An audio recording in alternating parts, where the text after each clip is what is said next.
A teacher's room in a middle school.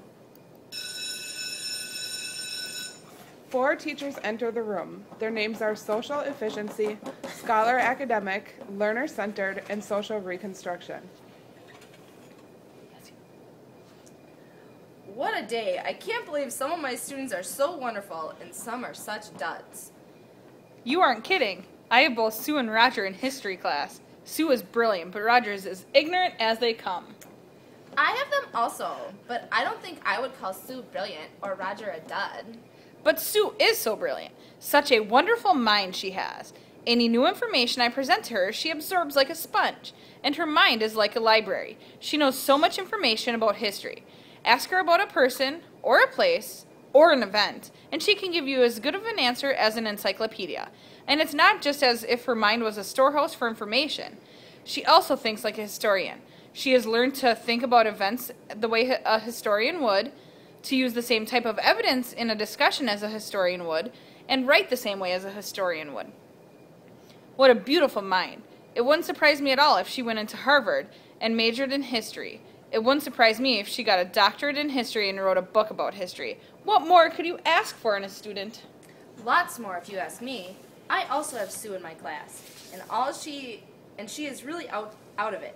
All she does is memorize whatever you tell her. She has no ability to apply anything you tell her in an everyday world. That kid is going to be a social misfit, not good for anything more than being an ivory tower researcher in a university.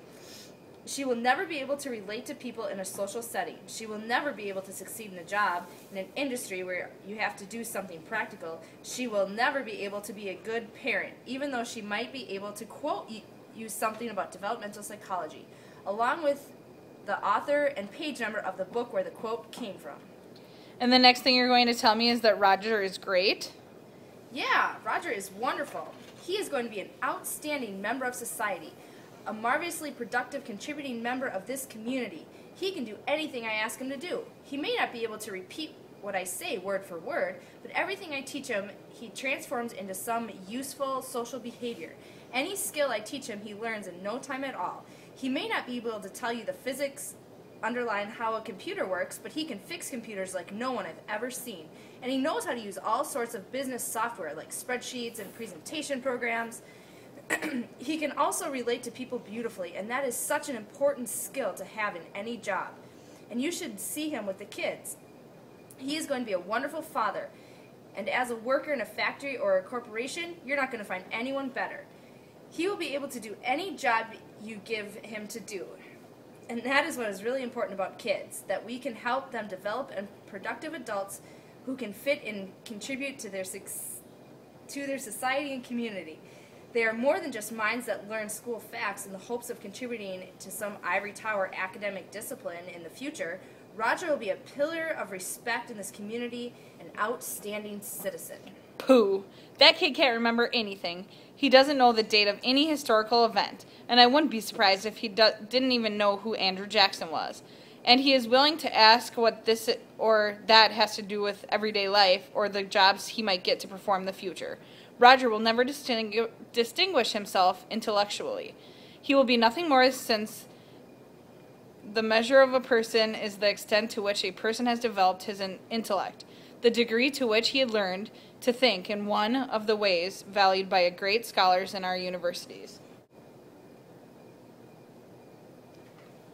I don't see Sue or Roger being all that great or terrible. My treasures, Maria and Jim, will be the death of me. Maria is really going to help improve our society. She can analyze social problems like no one else I have had in class, and she has a wonderful intuitive sense about how to intervene in society and improve it and make it a more just place for everyone.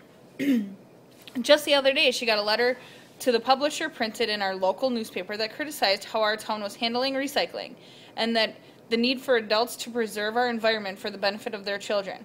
And that letter came out the day before the city council voted on recycling, and the city councilors voted to clear up the city dump, partially based on Maria's letter.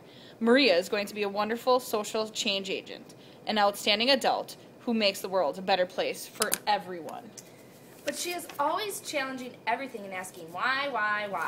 She will never fit into society as a productive member of our workforce. But kids should not just be made into little cogs in a machinery of society that unthinkingly perpetuate our status quo.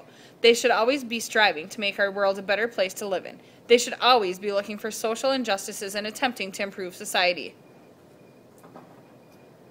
But what do you have against Jim? He is one of the most beautiful children in my class. He is developing in such interesting ways, according to his own unique, innate nature. He is such a wonderful flower, and he thinks in such unique ways, has such an interesting perspective on life, and his oil paintings are so beautiful. And have you read any of his poetry or listened to him play the guitar?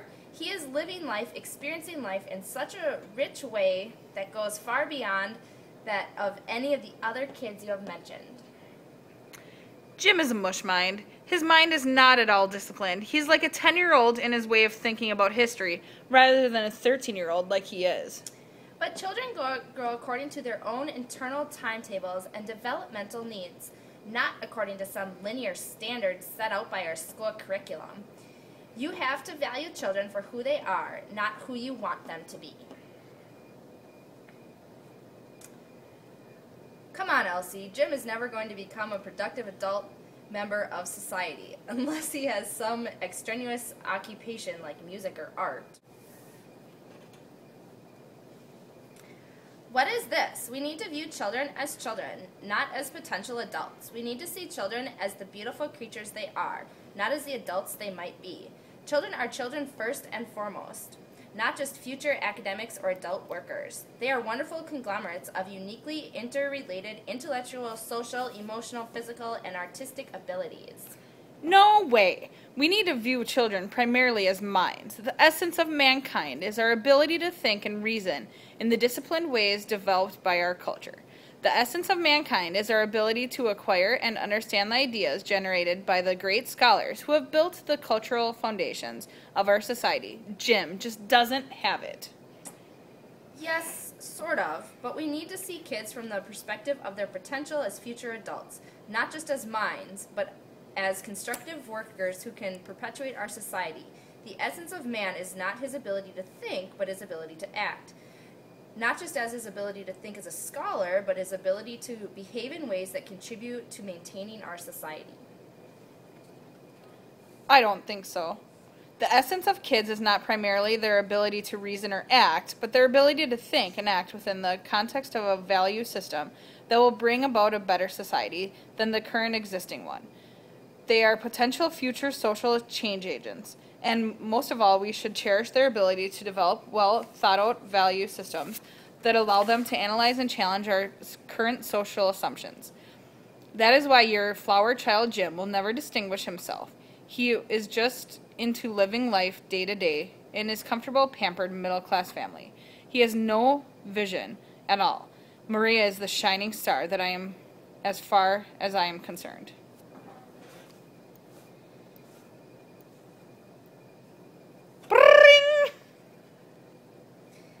Thank goodness for the bell. It's sure getting hot in here. I'm ready to get back to nurturing my children's growth.